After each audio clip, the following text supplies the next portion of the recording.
Friends, तो नई video में आप लोग का स्वागत है। तो इस वीडियो में हम बात करेंगे बहुपद के कुछ मुख्य सूत्र के बारे में और उसकी चर्चा भी करेंगे।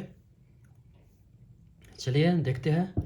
तो बहुपद क्या होता है? तो बहुपद जो px, ठीक है, बहुपद को हम कैसे लिखते हैं? px के रूप में लिखते हैं। कैसे लिखते हैं? px के रूप में। देखिए ध्यान दीजिएगा कि बहुपद को हम लोग px के रूप में लिखते हैं। कब पढ़ते हैं? px को क्या बोलते हैं? बहुपद पढ़ते हैं। अब यहाँ पे देखिए, मान लीजिए बहुपद होता है ax² plus bx plus c। तो यही आपका क्या होता है? बहुपद। या फिर ax³ plus bx² plus cx plus d। ये किस रूप में हो गया? ये एक बहुपद के रूप में। इसको किससे डिनोट करते हैं? तो px से डिनोट करते हैं। अब यहाँ पे देखिए कि बहुपद की घात क्या होती है। तो बहुपद px में x की उच्चतम घात बहुपद की घात कहलाती है। मान लीजिए मैंने यहाँ एक बहुपद लिखा था ax² प्लस bx। तो इसका जो उच्चतम घात हो गया, ये इसका क्या कहलाएगा? बहुपद कहलाएगा। जैसे देखिए यहाँ पर पावर कितना हो गया? उच्चतम घात 3 हो गया। इसी का यह क्या कहलाएगा? घात कहलाएगा। ठीक है, बहुपद का घात कहलाएगा।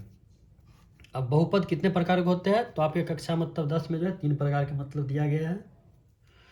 पहला है रैखिक बहुपद। तो बहुपद की घात कितनी होती है? उसमें 1 होती है। द्विघात बहुपद, बहुपद की घात कितनी होती है? 2 होती है। एक होती है त्रिघात बहुपद, जिसमें बहुघात पद की घात कितनी है?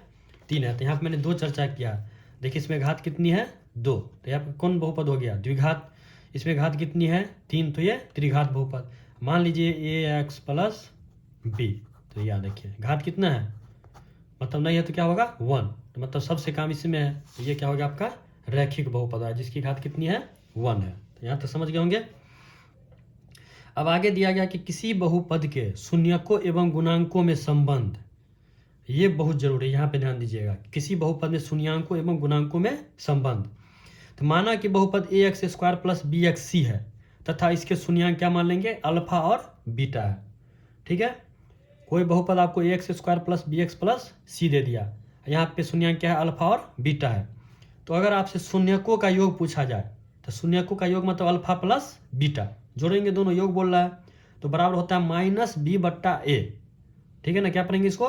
-b/a। अगर शून्यांकों का गुणनफल दिया हो तो अल्फा गुने बीटा हो जाएगा, बराबर क्या हो जाएगा? c/a। चलिए इसको भी देख लेते हैं।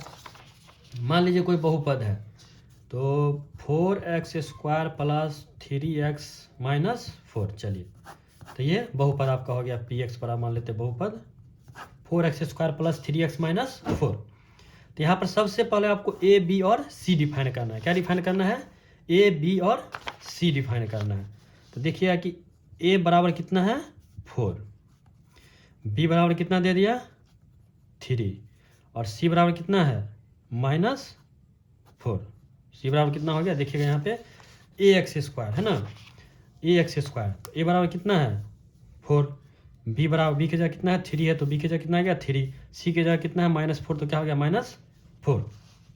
अब देखिए शून्यकों का योग। तो शून्यकों का योग बराबर क्या? अल्फा प्लस बीटा बराबर -b/a।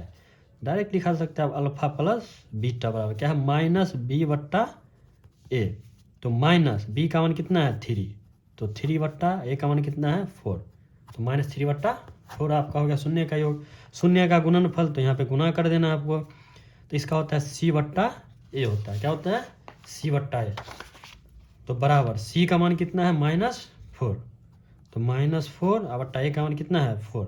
इसको काटने की गलती मत कीजिए, ये -4/4 के ही रूप में रहेगा। इसको काट के फिर छोड़ कीजिए तो आपका समीकरण गलत हो जाएगा। ठीक है, इसको काटना नहीं, इसको इतना ही -4/4 है, ये नहीं मतलब इसको काट के और 1 कर दिए तो ये गलत हो जाएगा। जितना दिया हुआ उसको उतना ही रखना है।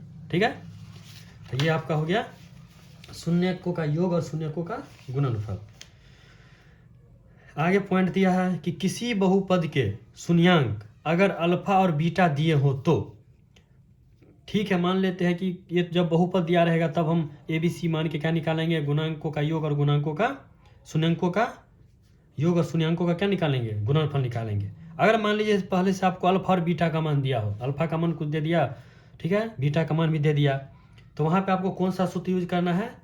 a इंटू मतलब bracket x² minus bracket alpha plus beta bracket close into plus क्या हो जाएगा? अल्फा गुने बीटा हो जाएगा। क्या हो जाएगा?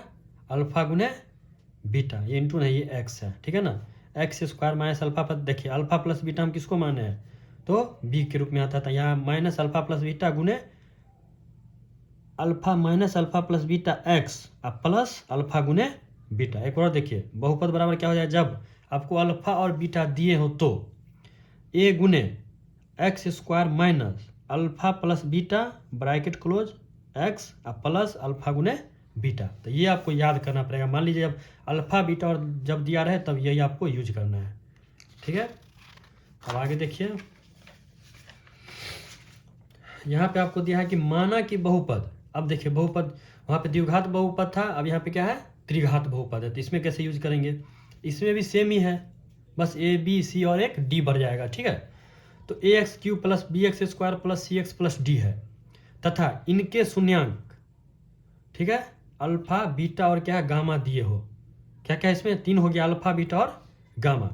तो पहला होता है शून्यांकों का योग, तो योग मतलब जोड़ना है, तो alpha plus beta plus gamma बराबर होता है माइनस बी बट्टा ए होता है। इसका भी सेम उसी तरह होता है। सेकेंड है शून्यांकों के गुणनफल का योग, मतलब शून्यांकों के गुणनफल है फिर उसका जोड़। जैसे अल्फा गुने बीटा प्लस बीटा गुने गामा प्लस गामा गुने अल्फा बराबर होता है सी बट्टा ए।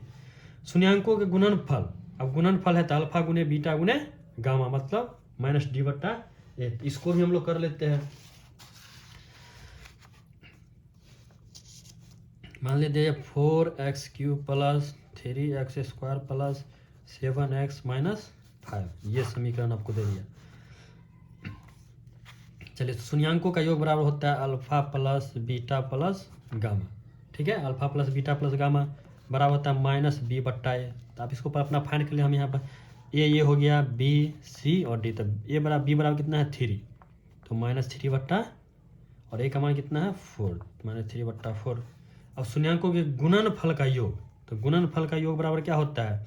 अल्फा गुने क्या होता है? अल्फा गुने बीटा प्लस बीटा गुने गामा प्लस गामा गुने अल्फा, तो बराबर होता है सी बट्टा ए। तो सी का मान कितना है? 7 बट्टा ए का मान 4, तो 7 बट्टा 4 हो जाएगा। थर्ड नंबर में क्या है? अल्फा गुने बीटा गुने गामा। तीसरा नंबर निकालना है मतलब गुणनफल, तो अल्फा गुने बीटा गुने गामा, तो ये होता है आपका माइनस डी बट्टा ए होता है। क्या होता है? माइनस डी बट्टा है, माइनस डी बट्टा, तो डी का मान -5 है, तो माइनस गुने -5, ये माइनस रहेगा, इसको नहीं हटाएंगे, ये रहेगा, उसके बाद -5 है तो -5 लेंगे, और ए का मान कितना है? 4, तो माइनस माइनस प्लस, तो सीधा हो जाएगा 5 बट्टा 4। तो इस तरह से आप सॉल्व कर सकते हैं।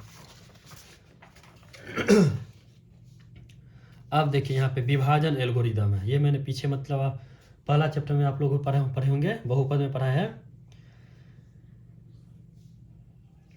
इसमें क्या हो जाता है? वहाँ होता है a बराबर BQ प्लस R। तो इसमें देखिए, यदि PX व GX कोई दो बहुपद है, दो बहुपद दिया, एक PX हो गया, एक GX कोई बहुपद दिया हुआ हो, जहाँ GX जो है 0 के बराबर नहीं हो, तो हम बहुपद QX और RX ऐसे प्राप्त कर सकते हैं। इसका होता है PX बराबर GX गुने QX प्लस RX। तो इसमें भी वही भाग एल्गोरिथम आप लोग को बताए थे, वही सेम है, कुछ चेंज नहीं है, इसमें भी वही सेम टू सेम। भाज्य बराबर भाजक गुने भागफल प्लस शेषफल। क्या हो जाएगा? भाज्य बराबर भाजक गुने भागफल प्लस शेषफल। तो यहाँ भाज्य क्या हो गया आपका? PX बराबर भाजक क्या हो गया? GX गुने Q के जगह भाई Q है QX अब प्लस RX, ठीक है। तो ये होता है PX बराबर GX गुने QX प्लस RX। सेम वही पढ़े थे, A बराबर B गुने Q प्लस R, A बराबर BQ प्लस R। तो यहीं पे है PX बराबर GX QX प्लस RX। तो यहाँ पे यही वही सेम टू सेम वही रहेगा। मान लीजिए आपको PX दे दिया, QX दे दिया, RX दे दिया, तो फिर GX निकाल लीजिए। मान लीजिए GX दे दिया, QX दे दिया, RX दे दिया, तो क्या निकाल लीजिए? PX निकाल सकते हैं। तो ये सब पढ़ने वाली चीज़ है। तो इसी के साथ हम इस वीडियो को समाप्त करते हैं। और आप लोग का उम्मीद करते हैं सब समझ में आ गया, और नहीं समझे हैं तो फिर से 1-2 बार इस वीडियो को देखिए, आसानी से सब कुछ समझ में आ जाएगा, ठीक है। धन्यवाद।